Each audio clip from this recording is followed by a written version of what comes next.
Hey, everybody, it's Glenn, the voice of hospitality here, and I'm so glad you could join us today. Listen, I'm out there on the road seeing many of you, and one of the things that I'm finding in common is we're trying to do more with less. I know, everyone knows it's getting harder to push rates. We've got to become more efficient at the property level because there's still money to be made, especially if you start lowering those expenses. So, at the lodging conference a few weeks ago, one guy was making a real splash with his philosophy. So I said, hey, let's get him on the show. Let's talk about it. Let's find out. That's why we got Stephen Moore with us, CEO of Actabl. Stephen, great to see you, man. Yeah, good to see you too. Thanks for having me on. All right, so I laid out the problem. So how are you seeing this big picture where we are in hospitality right now? Yeah, so it was a bit depressing at the lodging conference. I mean, great to see everybody, but you hear everyone's feed stats and what they're talking about. And it's some variation of revenues flat, it's contracting, things are really hard. What are we going to do? And so we're trying to make the case that even though things are hard on the top line, you can still make money in hotels, and there's still reason for optimism on the profitability side.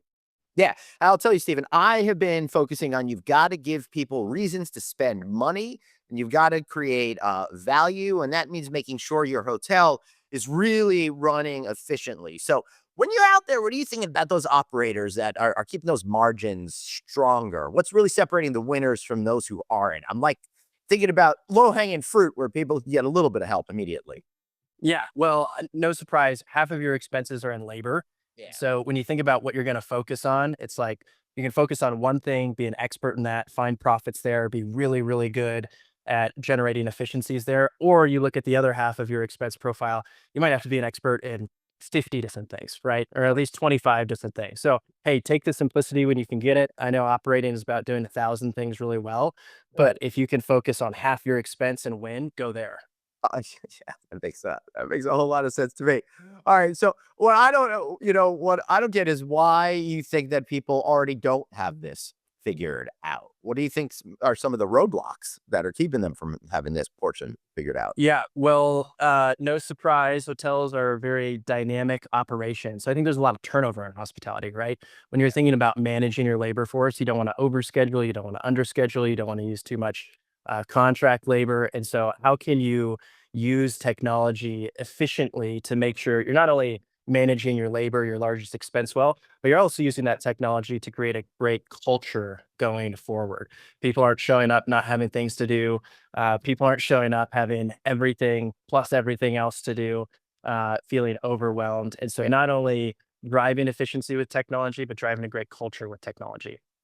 Yeah, and when you drive the culture with technology, I think that's where it leads to the ability to strip out some of the things that we don't love to do with technology, maintain the things we do love to do with technology. And by getting rid of the dislikes, we kind of strip out a lot of those hours, which might help lead to that labor issue that we're having out there. One of the things, man, I see is people going into like stuff inorganically, like cut, cut, cut, not really like, thinking about how to do it logically. How are you thinking these days about how hoteliers should think about cutting expenses logically in the hotel without, just hacking up the operation out there? Yeah, I think it's a great point. Anytime there's pressure, you tend to look a little bit more narrowly and right in front of you.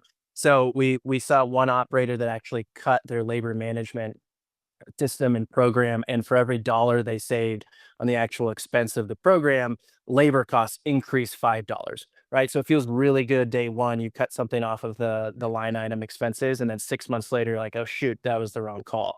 On the flip side, you pay a lot of attention to this. You're intentionally pursuing a labor management program, creating a great culture.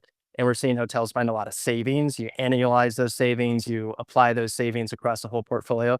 Those are big dollars that you can generate relatively quickly.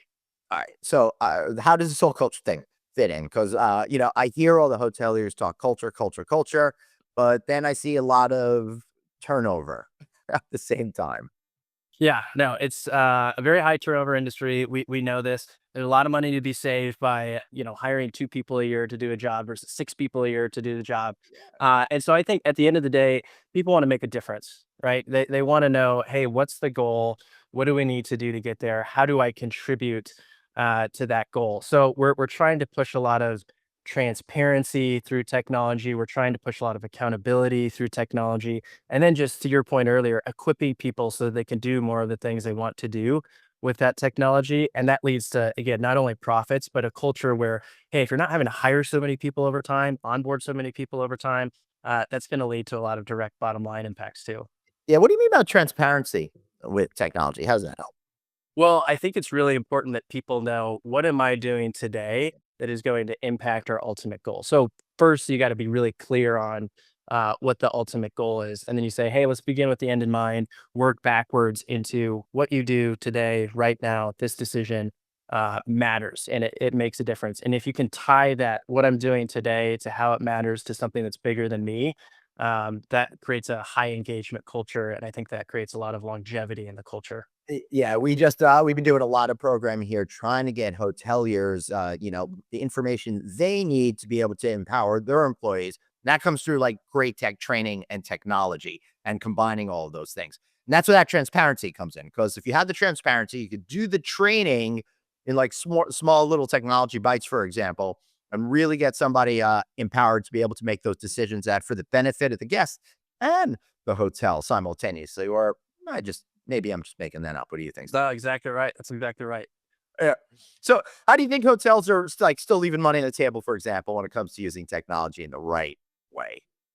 Yeah, I mean, I think you've got to look at where we've been as an industry. So we talked a lot about 2020. We don't need to rehash that too much, but that was a catalyst for, okay, we've been behind. There was this McKinsey study in 2016 that was rating I think 26 verticals on their tech adoption, Right. and hotels were third from the bottom. So not a great look for hotels. 2020 helped accelerate that I in a didn't meaningful way. Walkers, man. I'm gonna take it what it gets. I just want to know who's sadder than us. That's Yeah, yeah. Well, I think agriculture, maybe construction, I think they were down there. And so anyways, there's an opportunity to just use technology. There's also an opportunity to look and say there's too much fragmentation in this space. So if you've got one hotel, 15 different tech systems, none of them talk to each other, the data is not shared, there's no workflow continuity. You go to the next hotel in your portfolio, it's a different 15 yeah, different systems. You have to acknowledge there's too much fragmentation, very hard to run a playbook, very hard to be efficient yeah. as an operator. And so use the tools, try to consolidate into platform of tools. And then there's no good conversation without AI. So we can talk a little bit about that. But get everything into the cloud so you can use I think is what's next. Yeah, I agree, but it's so challenging because I talk to a lot of my management company friends, and fortunately, they have successful businesses, so they're dealing with a lot of different brands under different brand families, and that makes it a lot harder for them to unify all the technology, particularly if certain brands have specific platforms. So, how do you envision hoteliers being to put everything in the cloud to be more effective, and then utilize advanced levels of technology to be able to make every property within the system more successful? Yeah, so you need to have a technology strategy. I think this is something that a lot of management companies actually overlook. There's a lot of functional owners that will pick technologies. There's not necessarily a tech czar at management companies, which I think may be a missed opportunity. Right. But there's a couple, core systems that the brands might mandate, but they're really not mandating a lot of tech systems. They're not mandating every tech system. So how can you find that platform that's going to transcend, any PMS mandate or CRM mandate that you can operate across all of your hotels, even with different flags and different mandates across the portfolio. Yeah, that sounds great, but not easy. Oh, not easy at all. Yeah, easier said than done. And I think to your question earlier, it's like, man, there's a lot of short term pressure right now, right? And that's not something that you're going to like, oh, we're going to change all of this next week. That's a multi-year program. And so I think continuing to make those investments, Right. even with the short term pressure. And I will say, Stephen, if you could change it all next week, you'll kill your teams trying to, you know, Oh, yeah. create it all next week, right? So when you're talking about creating a tech strategy, you not only have to think about the types of products that you need, but an implementation so you don't drive everybody crazy changing too much too quick, because that could completely upend operations at the hotel. So how do you think about balancing that? You see a lot of hoteliers going through this. Yeah, it's interesting. So it's not just, from a competitive standpoint for Yeah. us, we're not just competing against our same functionality, and other Yeah. tech providers. We're competing against just like IT budgets in general, because there's only so many things that a management company can ingest at a time. And so I think you've got to think about, okay, what's the product going to do for me? But what is the change management piece the vendor can help me work through with the team? And then also, am I partnering with someone that I can pick up the phone and they're going to get things done? Not everything's going to be perfect, but I know they're going to make it right. And with someone that I know is investing in the future here, because I don't want to have to go through this again, right? I don't want to be changing things every 2 to 3 years. I want Yeah. my vendor to change and innovate with me, so that I know I've got the right platform for the long term. Yeah, that's great. Steven, I covered a lot of ground really quickly. I love it. But before we give up for the day and tell everybody they got to go out and do this on their own, what's one practical thing leaders can do tomorrow?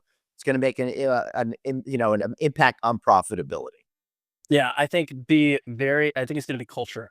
So be very clear on your why. Be very clear on your vision of how you're gonna execute on that why. Be very clear on your values of how you wanna operate in that vision. And then my favorite thing to do, get all of your leaders in separate rooms and ask them what's the one most important thing that we need to get right this quarter. See what they say. There might be a little bit of difference to make sure that everyone's saying the same thing at the end of the day. Look, you got to talk to your people. They know best, and always the why. Not only great hospitality tip, but a great parenting tip too. Always That's right. always explain the why. It makes life easy. Steven, thank you so much for being here. Really appreciate it. I want to thank all of you for watching. Hey, while you're at it, learn more. Why not check out actable.com, actbl.com. I'm Glenn. Thanks so much for watching. Be sure to like, share, subscribe, and we'll see you right back here next time on another No Vacancy. See you all later. Bye.